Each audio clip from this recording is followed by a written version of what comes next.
नमस्कार दोस्तों, welcome to my habits my power. दोस्तों, आज हम आपके लिए लेकर आए हैं मानव रक्त ह्यूमन ब्लड। दोस्तों, इसके अंतर्गत आज हम डिस्कस करने वाले हैं ब्लड कार्पसल्स के बारे में, रक्त कणिकाओं के बारे में। कैसे बनते हैं रक्त कणिकाएं, इनका कार्य क्या है, ये इनका जन्म कहाँ होता है, इनका मृत्यु कहाँ होता है। ठीक है दोस्तों, विभिन्न पॉइंट को डिस्कस करने वाले हैं जो भी एग्जाम में पूछे चुके हैं और आने वाले समय में जो भी पूछे जाने की संभावना है। दोस्तों, कृपया वीडियो को पूरा देखिए और अच्छी तरीके से समझ लीजिए ताकि जब भी एग्जाम में ऐसी क्वेश्चन आए तो आप कर सकें। दोस्तों, आपका हेल्प करने के लिए हम अपना प्रयास लेकर आपके सामने उपस्थित हुए हैं। उम्मीद है आपको पसंद आएगा। दोस्तों, पॉइंट नंबर पहला है, रक्त एक तरल संयोजी ऊतक है। रक्त क्या है? तो दोस्तों, एक तरल संयोजी ऊतक है। कोशिकाओं के समूह को दोस्तों ऊतक कहते हैं और ये रक्त क्या है? एक तरल संयोजी ऊतक है। क्वेश्चन नंबर आपका पॉइंट नंबर 2 है, मानव शरीर में रक्त की मात्रा शरीर के भार का लगभग 7% होती है। इसका मतलब है दोस्तों, अगर कोई मनुष्य 50 किलो का है तो आपका उसका जो ब्लड का भार होगा वो 0.35 kg होगा। ठीक है, 50 किलो का मनुष्य है तो उसमें जो ब्लड की मात्रा होगी इतना केजी होगी। ठीक है, 0.35 kg। एक वयस्क मनुष्य में औसतन 5 से 6 लीटर तक रक्त होता है। रक्त एक क्षारीय विलयन है। दोस्तों, रक्त कैसा है? एक क्षारीय विलयन। पूछा जाता है कई बार कि रक्त का पीएच मान कितना होता है, तो रक्त एक क्षारीय विलयन है और इसका पीएच मान कितना होता है? 7.4। दोस्तों, रक्त कैसे बना होता है, आइए देखते हैं रक्त कैसे बना होता है। दोस्तों, रक्त में 2 प्रकार के पदार्थ पाए जाते हैं। पहला है आपका प्लाज्मा, दूसरा है रुधिराणु, जिसे ब्लड कार्पसल्स कहते हैं। प्लाज्मा, अजीवित तरल भाग को प्लाज्मा कहते हैं। जो ब्लड का अजीवित तरल भाग है उसे क्या बोलते हैं? प्लाज्मा। रक्त का 60% भाग प्लाज्मा होता है। दोस्तों, रक्त का 60% भाग प्लाज्मा होता है। इसका मतलब है अगर हम 1000 ml खून की बात करें तो 1000 ml ब्लड में 600 ml जो है आपका प्लाज्मा उपस्थित रहता है और 400 ml क्या उपस्थित रहता है? रुधिराणु यानी ब्लड कार्पसल्स। ठीक है दोस्तों, प्लाज्मा भी 2 प्रकार से विभाजित होता है, यानी प्लाज्मा में 2 चीजें पाई जाती हैं, जल और प्रोटीन। प्लाज्मा 2 चीजों से मिलकर बना होता है। क्या? जल और प्रोटीन, लवण, ग्लूकोज, ये सब पाए जाते हैं। मतलब एक भाग में जल और दूसरे भाग में क्या पाए जाते हैं? प्रोटीन, लवण, ग्लूकोज तथा अन्य पदार्थ पाए जाते हैं। जल की बात करें तो प्लाज्मा में 90% जल होता है। कितना दोस्तों? प्लाज्मा में 90% जल होता है। रक्त में 60%, रक्त का 60% भाग प्लाज्मा होता है और प्लाज्मा का 90% भाग जल होता है। ठीक है, और बाकी सब शेष भाग 7% में जैसे प्रोटीन होता है, लवण 0.9% में जो है आपका लवण होता है, 0.1% में आपका ग्लूकोज उपस्थित रहता है। रुधिराणु की बात करें तो यह रक्त का शेष 40% भाग होता है। जैसा बताया हमने, 60% प्लाज्मा उपस्थित होता है रक्त में और 40% रुधिराणु ब्लड कार्पसल्स उपस्थित होता है। तो वही बता रहा है कि यह रक्त का शेष 40% भाग होता है। ठीक है, ब्लड कार्पसल्स रुधिराणु ये भी दोस्तों 3 भागों से मिलकर बना होता है। इसमें 3 चीजें होती है रुधिराणु में।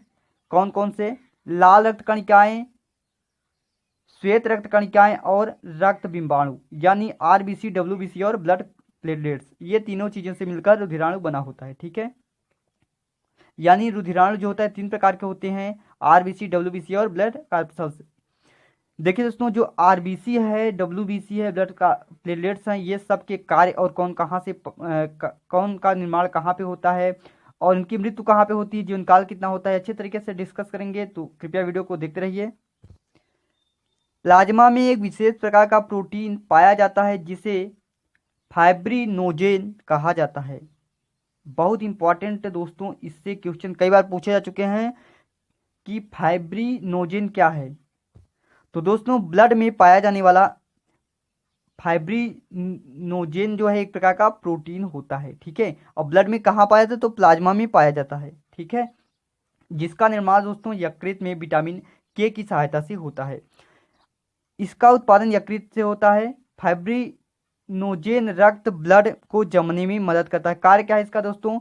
यह ब्लड को जमने में मदद करता है। ठीक है, फाइब्रिनोजेन के कारण रक्त का थक्का बनता है और दोस्तों विटामिन के कारण भी रक्त का थक्का जमता है। ठीक है, विटामिन के की मदद से ही फाइब्रिनोजेन का निर्माण यकृत में होता है। दोस्तों कई बार कुछ लोग कंफ्यूज रहते हैं कि फाइब्रिनोजेन रक्त के बारे में तो हमें पता है, लेकिन हम भूल जाते हैं कि रक्त का थक्का जमाता है कि नहीं जमाता है। तो दोस्तों आपको कंफ्यूज होने की कोई बात नहीं है। यहाँ पे लिखा है फाइब्रिनोजेन, क्या लिखा है, फाई।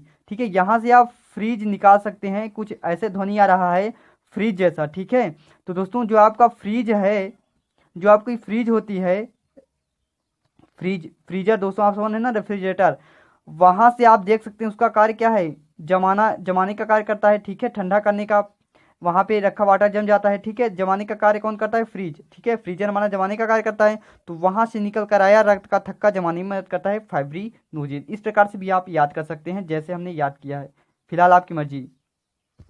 एक और दोस्तों प्रोटीन पाया जाता है जिसे हिपैरिन बोलते हैं, क्या, हिपैरिन। दोस्तों हिपैरिन नामक जो प्रोटीन है ये दोस्तों क्या करता है, ब्लड को न जमने देता है, मतलब ब्लड न जमे, ये कार्य करता है। क्योंकि ब्लड का सर्कुलेशन सिराओं और धमनियों में होता रहता है, तो ब्लड जम ना जाए, इसलिए जम जाएगा तो उसका जो संवहन है, उसका जो बहाव है, फ्लो है, वो रुक जाएगा।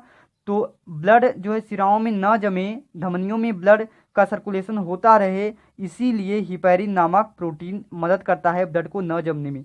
तो जो हिपैरिन है ये ब्लड को नहीं जमने देता है, जबकि फाइब्रिनोजेन जो है जमाता है। तो कहाँ जमाता है दोस्तों, धमनियों में नहीं जमाता है, वो तब जमाता है जब कहीं पे घाव हो जाता है या कहीं पे ब्लड जैसे ब्लेड लग गया, ठीक है, कहीं पे कट हो गया, तो वहां पे जो रक्त का स्राव बाहर होता है, शरीर से बाहर होने लगता है, तो वहां पे वो क्या करता है, जहां से होता है रक्त का स्राव, वहां पे रक्त का थक्का धीरे धीरे जमाने लगता है, ताकि वहां पे ब्लड जम जाए और रक्त का स्राव बाहर ना हो। ठीक है, इस प्रकार से फाइब्रिनोजेन कार्य करता है। तो दोस्तों कौन जमाता है कौन नहीं आप समझ गए हैं, कौन जमाता है, तो न जमाने का कार्य हिपैरिन करता है और जमाने का कार्य फाइब्रिनोजेन। फ्राई से आप जमाना याद रख सकते हैं, फ्रिज में जमता है तो फाइब्रिनोजेन जमाता है और हिपैरिन नहीं जमाता है। ठीक,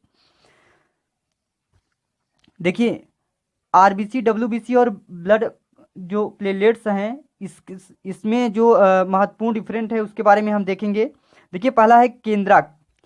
दोस्तों आरबीसी में केंद्रक नहीं होता है, लेकिन ऊंट ऐसा स्तनधारी है जिसमें आपका आरबीसी, जिसके आरबीसी में केंद्रक होता है। ठीक है, और सभी स्तनधारियों के आरबीसी में केंद्रक नहीं पाया जाता है। ठीक है, डब्ल्यूबीसी में केंद्रक रहता है और ब्लड प्लेटलेट्स भी केंद्रक नहीं होता है। ठीक है, यानी सिर्फ डब्ल्यूबीसी में होता है, बाकी में नहीं होता है। निर्माण की बात करें तो अस्थिमज्जा में आरबीसी का निर्माण होता है और डब्ल्यूबीसी का निर्माण भी अस्थिमज्जा में होता है, और ब्लड प्लेटलेट्स का भी निर्माण कहाँ होता है, अस्थिमज्जा में होता है।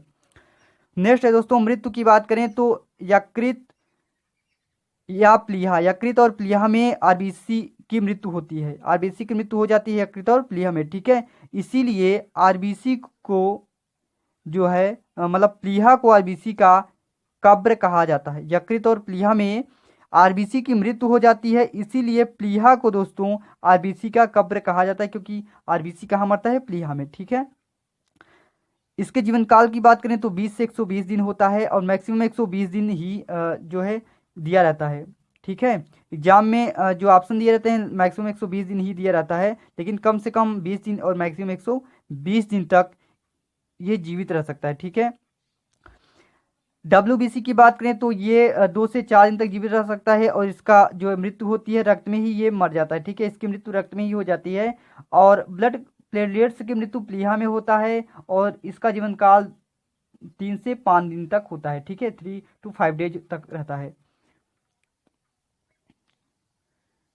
दोस्तों कार्य की बात करें तो कोशिकाओं में ऑक्सीजन को पहुंचाना, शरीर के सभी कोशिकाओं तक ऑक्सीजन को पहुंचाना और वहां से वापस कार्बन डाइऑक्साइड को लाना, ये कार्य कौन करता है, तो ये कार्य दोस्तों कौन करता है, आरबीसी। आरबीसी का कार्य है ऑक्सीजन को कोशिकाओं तक पहुंचाना और वहां से कार्बन डाइऑक्साइड को वापस फेफड़े तक लाना। ठीक है, शरीर को रोगों के संक्रमण से बचाना, डब्ल्यूबीसी का कार्य क्या है, शरीर को रोगों के संक्रमण से बचाना, और ब्लड प्लेटलेट्स का क्या कार्य है, रक्त के थक्का बनाने में मदद करना। ठीक है, रक्त का थक्का बनाने में ब्लड प्लेटलेट्स भी मदद करता है, और कौन करता है, विटामिन के करता है, और कौन करता है, तो फाइब्रिनोजेन करता है। ठीक है, दोस्तों डेंगू ज्वर हो जाने पर इसी प्लेटलेट्स में कमी आ जाती है। कहा जाता है ना कि डेंगू से प्लेटलेट्स कम हो गया, तो यही प्लेटलेट्स से डेंगू ज्वर होने पे रोगी के अंदर प्लेटलेट्स की कमी हो जाती है, ठीक है। और दोस्तों ये बहुत तेज़ी से कम होता है। दोस्तों कुछ महत्वपूर्ण पॉइंट हैं जिसे हम देख लेते हैं। देखिए फ्रेंड, स्तनधारियों में लाल रक्त कण आरबीसी उभयावतल होते हैं। Protein, vitamin B12, iron, folic अम्ल आरबीसी के निर्माण में सहायक होते हैं, यानी आरबीसी में आयरन पाया जाता है, ठीक है, और B12 भी पाया जाता है। आरबीसी में हीमोग्लोबिन नामक प्रोटीन पाया जाता है। कौन दोस्तों? हीमोग्लोबिन। हिम का अर्थ है लाल और ग्लोबिन का अर्थ है लौह युक्त प्रोटीन, यानी लाल लौह युक्त प्रोटीन होता है हीमोग्लोबिन, जिसे बोला जाता है, ये आरबीसी में पाया जाता है। और इसी के मदद से जो है आरबीसी ऑक्सीजन को शरीर के कोशिकाओं तक पहुंचाता है और कार्बन डाइऑक्साइड को वापस लाता है, ठीक है। इसी के कारण, हीमोग्लोबिन के कारण जो रक्त का रंग लाल होता है, हीमोग्लोबिन के कारण होता है, क्योंकि इसमें हीम नामक वर्णक पाया जाता है। दोस्तों इसकी कमी से हीमोग्लोबिन की कमी से क्या हो जाता है? लाल रक्त कणिकाओं की कमी हो जाती है, ठीक है, और इससे बोलते हैं रक्त क्षीणता, ठीक है। हीमोग्लोबिन की कमी हो जाने से रक्त में रक्त क्षीणता का रोग हो जाता है, जिससे एनीमिया भी बोलते हैं, ठीक है। एनीमिया नामक रोग हो जाता है, जिसके कारण उसका जो लालपन है वो खत्म हो जाता है, ठीक है। सोते समय 5% की कमी हो जाती है आरबीसी में। और दोस्तों आरबीसी की संख्या को ज्ञात करने के लिए हीमोसाइटोमीटर नामक यंत्र का प्रयोग किया जाता है आरबीसी की संख्या ज्ञात करने के लिए, ठीक है। ब्लड में आरबीसी की संख्या किससे ज्ञात करते हैं? तो हीमोसाइटोमीटर से, ठीक है। आरबीसी और डब्ल्यूबीसी का अनुपात जो होता है दोस्तों कितना होता है? 6:1 का होता है, ठीक है। मतलब दोस्तों आरबीसी की संख्या बहुत ज़्यादा होती है अपेक्षाकृत डब्ल्यूबीसी की। दोस्तों यदि आपको वीडियो पसंद आया तो कृपया लाइक कीजिए, शेयर कीजिए अपने दोस्तों के साथ, किसी भी अच्छे ग्रुप में शेयर कीजिए ताकि और भी स्टूडेंट इसका लाभ ले सकें। और दोस्तों अगर आपने अभी तक हमारे चैनल को सब्सक्राइब नहीं किया तो प्लीज़ सब्सक्राइब कर लीजिए चैनल को, ताकि आने वाला हर एक वीडियो टाइम टू टाइम आप तक पहुंच सके और इसी तरह से हम आपकी हेल्प कर सकें। तो दोस्तों मत भूलिए माय हैबिट्स माय पावर को। दोस्तों आपके लाइक से, आपके रिस्पॉन्स से ही हमें मोटिवेशन मिलता है और हम अच्छी वीडियो इस प्रकार से आपके हेल्प के लिए बना सकते हैं। तो दोस्तों मिलते हैं अगले वीडियो में, तब तक के लिए नमस्कार, जय हिंद, जय भारत।